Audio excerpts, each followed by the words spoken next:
L'émission touchant donc à sa fin, voici le moment de retrouver le libraire du genre urbain à Paris. Est-ce que cette librairie tire elle aussi la vache par la queue? Qui sait, après les emplettes de Noël, pardon.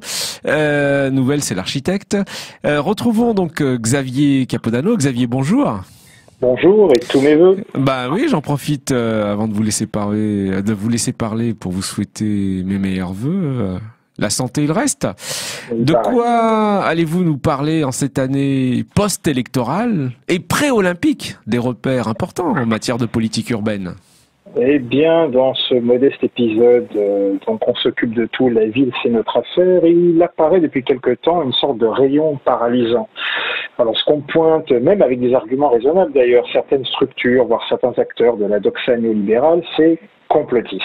Alors c'est très efficace, cela éteint tout débat, et ça met parfois la personne même concernée dans une forme de culpabilité. Alors le 4 mai 2018, Dominique Seux, le sémillant journaliste économique, directeur des Échos et éditorialiste dans la matinale la plus écoutée de notre pays, la radio publique France Inter, commençait son intervention ainsi. Les sociétés d'autoroutes proposent d'entretenir les périphériques urbains en contrepartie de péages, bien sûr. Le gouvernement a répondu même pas en rêve. Alors la SANEF, Vinci et Eiffage, proches de ces idées-là, ont pourtant permis que certaines voudraient que plutôt certaines routes soient gérées par eux, à Paris, à Nantes et Bordeaux. Et pourquoi pas le périphérique parisien, évidemment, avec l'installation de quelques péages pour pouvoir prendre ça en charge. Alors le premier élément intéressant, c'est qu'on s'aperçoit que nos trois principaux opérateurs autoroutiers, qui ont la quasi-totalité du réseau, n'ont aucun problème à se mettre d'accord lorsqu'il s'agit de capter les derniers kilomètres qu'ils n'ont pas. Cela permet aussi de constater que la fameuse concurrence libre et non faussée claironnée par ses dirigeants est visiblement à géométrie variable. Alors, à partir de ces éléments, il convient de faire un petit retour en arrière qui va montrer que si complot il y a, il ne se situe pas forcément à l'endroit que l'on pense.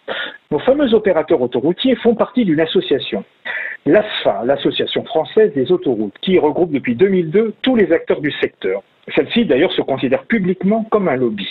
Mais cela ne suffisait pas. Pour cette association, ils vont faire partie dans une structure encore plus grande. Créée en 2010, il s'agit de l'Institut des routes, des roues et des infrastructures pour la mobilité, qui a pour acronyme IDRIM, et qui va regrouper non seulement tous les organismes professionnels de la construction, mais aussi des élus, des établissements de recherche et de l'enseignement supérieur. Le président, Yves Cratinger, est un ancien sénateur et il est président du Conseil général des Hauts-de-Seine, et son éditorialiste est Gilles Roussel, le président de l'université Gustave Eiffel. Alors j'imagine que vous n'arrivez pas à suivre, rassurez-vous, moi non plus. C'est véritablement à s'y perdre, mais pas du tout pour nos trois opérateurs, car quelle que soit l'entrée que vous prenez dans cette nébuleuse, vous retrouverez Vinci, Eiffage et consorts. Mais revenons à notre sujet, c'est-à-dire comment capter les derniers kilomètres de route qui encerclent 37 agglomérations de notre territoire. Alors le premier coup de feu fut porté par Arnaud Hari, le président de l'AFSA, donc les autoroutiers, lors d'un grand débat organisé le 22 mars 2017 pour interpeller les candidats à l'élection présidentielle sur leur programme en matière de mobilité. Alors celui-ci va user de son couplet sur la priorité, évidemment, qu'il faut donner aux mobilités urbaines, le défi écologique et surtout la nécessité de simplifier les règles que les professionnels puissent prendre part à ce jeu dans un esprit citoyen, évidemment. Le 27 mars 2018, dans une tribune à la revue du Moniteur, Arnaud Hari, revient à la charge en nous expliquant, je cite, que pour répondre à une attente légitime des Français sur l'amélioration de leur trajet et de leur quotidien, les sociétés d'autoroutes sont prêtes à apporter leur contribution pour relever le défi de la mobilité périurbaine. Enfin, quelqu'un qui pense à nous.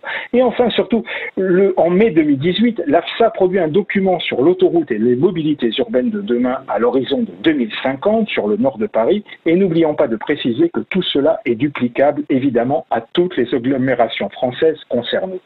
Mais patatras, le gouvernement a dit non. Alors revenons vers Dominique Seux, qui, dans un souci d'intérêt général, va ajouter dans son éditorial, je cite, « L'État a manifestement du mal à s'investir dans l'entretien.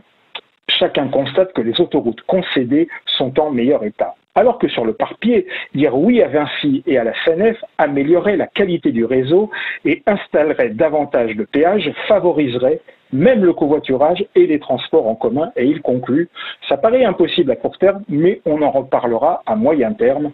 Alors mon cher Massène, si on en croit Dominique Seux qui semble très informé, je crains que le complot court toujours. À bientôt. À bientôt Xavier et très bonne chronique, si je peux me permettre. Merci à vous.